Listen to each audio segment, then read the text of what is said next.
Di Almaty ada satu gym namanya Fitness Blast, Power Team Fitness punya Blast. Dia memang baguslah lokasinya dan juga harga berpatutan lah.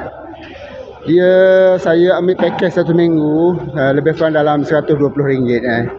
Jadi satu harinya lebih kurang dalam RM20 lah. Kalau di Malaysia pun RM15 dah.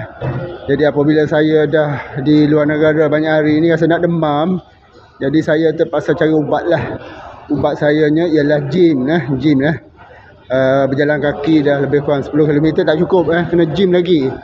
So gym ni bagi saya baguslah bagi lelaki, sebab dia boleh kuatkan tulang. Apabila kuat tulang, kuatlah segala-galanya. Tiang dia, beam dia kuat, rumah pun kuat sebab beam, bagus lah. So kena main